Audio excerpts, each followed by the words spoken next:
Just as a bit of warning, this is not going to be a step-by-step video. I do not do those. I will break down thought processes and ideas. Some people were complaining that my videos were hard to follow or whatever. Well, my videos are not introductory Minecraft cannoning videos. So if you're upset about that, go watch the Lane Archer cannon tutorial and learn nothing. Okay, so what I have here is a 255 sky limit nuker. Revised some of the things. The other cannon that you saw in a couple of videos ago, like a month ago or whatever, where I didn't talk at all because I was lazy. I do have a mic for this computer now, so instead of, gosh, double recording with two computers, that was a pain in the ass. Anyways, basically 255 nuker. It is using the 4x6 sand compression, and it's going up 11 tall, so you could do the math on that. It's more than enough for 255. Decent sized hammer with that TNT compression, similar kind of over here, just set up differently. The way I'm doing this might not be 100% safe, but it has yet to explode on me because there's a lot of power. TNT is going to, and everything, sand, TNT, and all that good stuff is going to go up and over.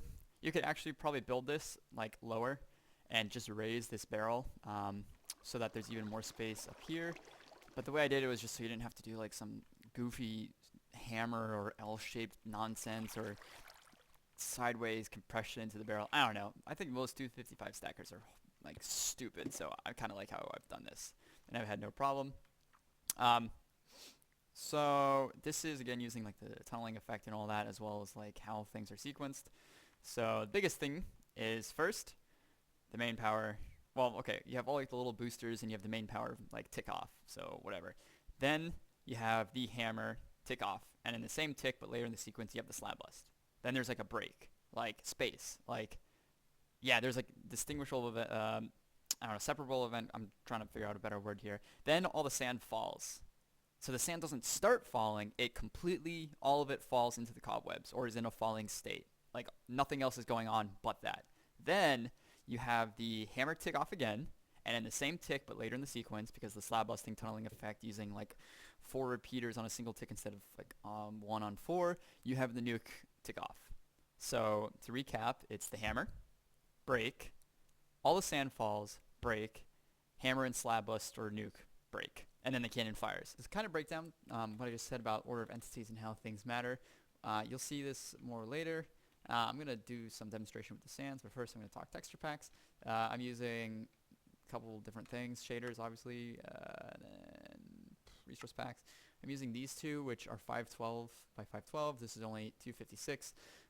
Though I incorporated some of these textures in there, just resized, but this on top has bump mapping, which is like kind of like the texture, which like looks like pretty nice on some stuff. So what I'm going to do, not all of the textures have it. Anyways, to break down again what I'm saying, how all this needs to fall first before the nuke goes. Each like sand or layer of sand that falls is going to like render sooner than the later ones. So because this falls first, it's going to stack first. That's fine. Then because this the white sand is going to stack next,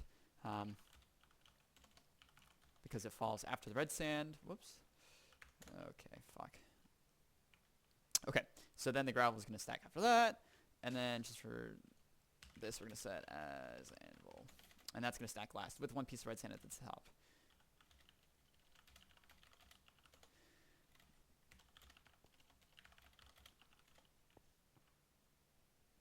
Okay, so here we go.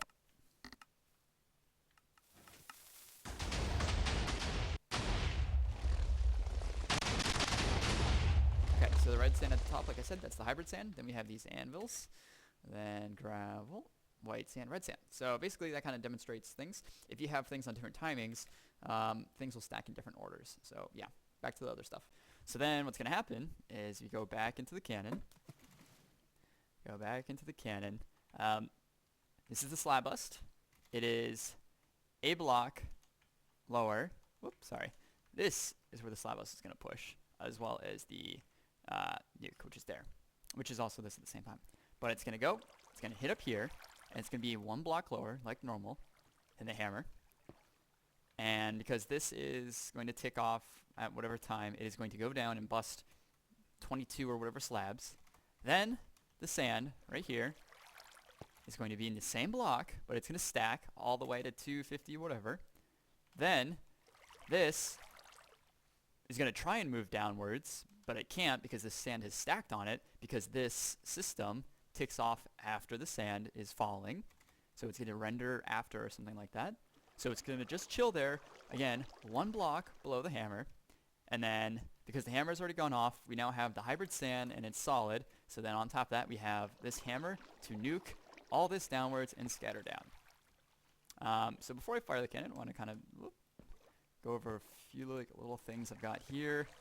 The old cannon I posted had these like the same sum of timings, but it was like different.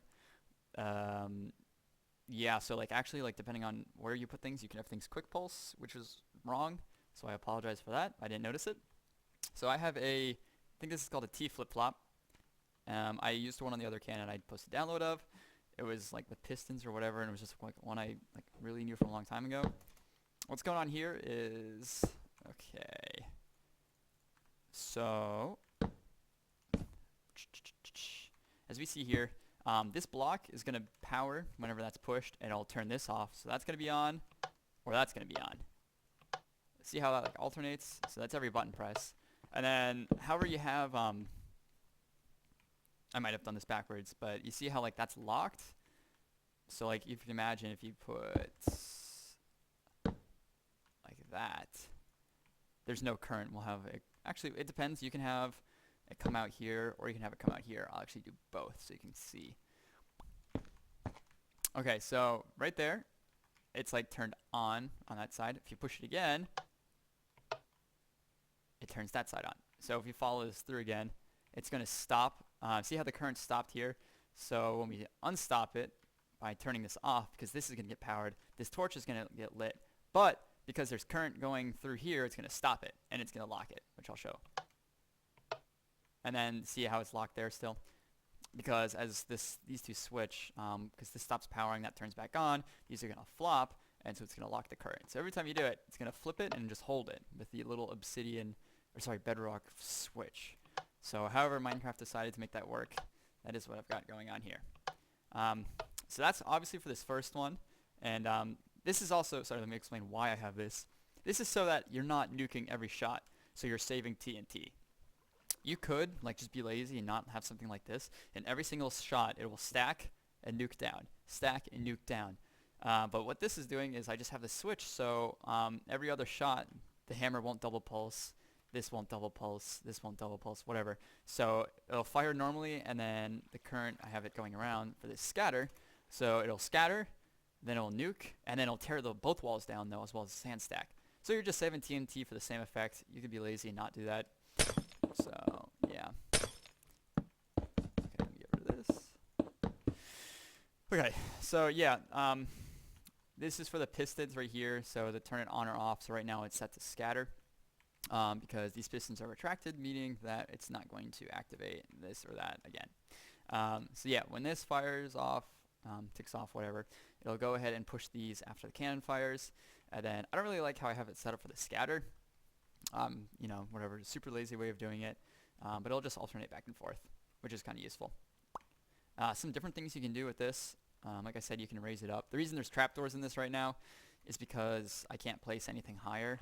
Like I can't even place cauldrons or heads, but I know on some servers you can. So that's just something to keep in mind, that you could use a different like block up top. You could gen obsidian depending on the server you play on. This is just kind of like super lazy way of doing it. Let's see. So you could kind of change how this barrel is set up. You could actually make this 7 wide, which I've tested with Fusions. We were working on something else. This is currently 4x6, so you could do 4x7, and then you can like only stack up to 9, and it would be fine. And then you have less time. You could also, because you want the sand to tick off or start falling after the hammer, you could connect the hammer and this like this up here together, so that this this fires, and because it's connected one tick later, you could have this starting to fall. So it's like a better way instead of like doing it like eyeballing it, which I've done. So there's a couple like different things you can do. The reason why you can't use like reusable cobwebs for the most part is all this sand falls in like, I'm gonna give an arbitrary number, like 4 seconds. It takes 4 seconds for that bit to fall all the way down there. And so then with everything ticking off, let's say this whole thing takes 6 seconds. So I think 6 seconds, 4 seconds, whatever, that's enough time for the hammer to dispense that all to fall, and then this dispense again and fire like soon enough, so the cannon doesn't blow up or whatever. It all falls down. That's why I only have it on 1 tick difference between the two. 2-3 ticks might be max, because you obviously want to have enough time for all the sand to fall and then all this to fall and then the cannon to go off. If you use reusable cobwebs, like you're saving cobwebs, but depending on how you have it set up, you're gonna have to piston push like real quick, like the 4 clicks of the piston to push all the sand out, and the whole process actually takes a lot longer. So I was helping I'm a Vascular Forge with his, because I posted the crappy one a while ago, and he was like looking at it like, oh, okay, whatever, and then he put something similar onto his cannon, which had the reusable cobwebs. It's a 12x1, but it has like a piston thing on the side, so it's like a 12x2, so it's actually like a lot of sand. And he had all the sand fall into the cobwebs before the main power even ignites. But that messes up the system. That messes up the order of entities or whatever. So that means that the the nuke is gonna like move really weird relative to this, and it's not gonna work at all. I'm not sure specifically why it wouldn't work, but specifically this is how mine works. And I was helping him. I'm like, if you can't make the reusable cobweb go fast enough in between the hammer and the nuke, it's not going to work. So he hasn't gotten back to me on if he's gotten that to work. I can imagine you could do 2 reusable cobwebs, so like 1 here and then 1 over here, and then you could do like a 3x12, where the third one is like the piston alternator, so it like bumps it out as it's falling, and then the other 2 fall directly in that. So that's like 3x12, that's 36 times 2, that's 72. You could do 5 tall and see how quickly you can get it in. So I'm sure you could try something like that for reusable cobwebs, but I'm sure that would be a mess. So I'll go ahead and start firing this. Like I said, it is on scatter, and it's just like 5. It's nothing like super fancy. And I also have like a lot, so I'll just like start messing with that. Let me also copy this real quick.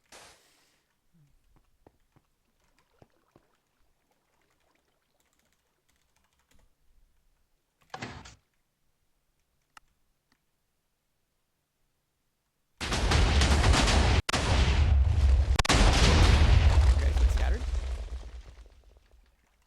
And then real quick, I will show you this. Main power hammer, sand falling, and there goes that.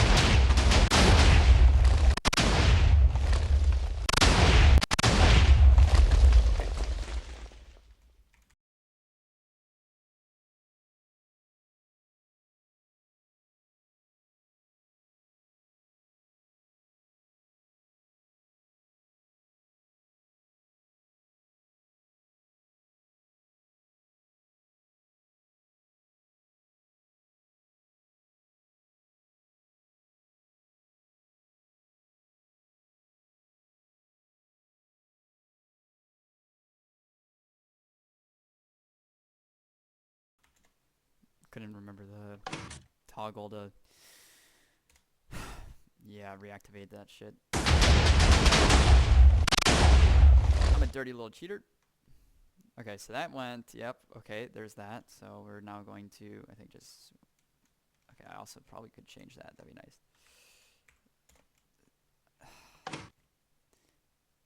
I'm stupid. I forget how Minecraft works sometimes. Okay. God, that's annoying.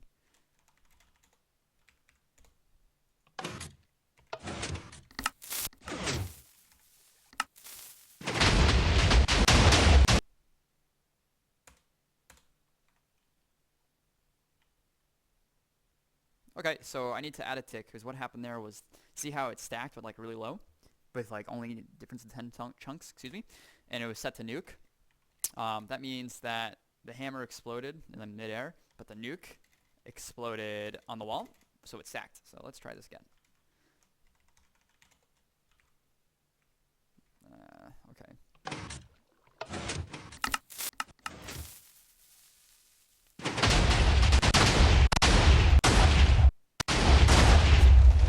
You can see there how that, well, it might have, it's going to work though. So going back to when I mentioned hooking up the sand compression, specifically the pistons that open, to the hammer. What I was doing is I was adding delay. So like when you add 1 tick, it'll be fine. When you add like 2 or 3, what is that? I added 2 ticks, right? Yeah, when you add 2 ticks, some of the sand falls before the hammer does. So as you saw there, like it didn't like go all the way down or whatever. That starts messing up things. So it's still stacked and everything fine, just won't nuke. So in that case, I would recommend changing this. I'm not, because you can do it yourself. Because I know if I were to use it, I know where I'd shoot and or what changes I'd make.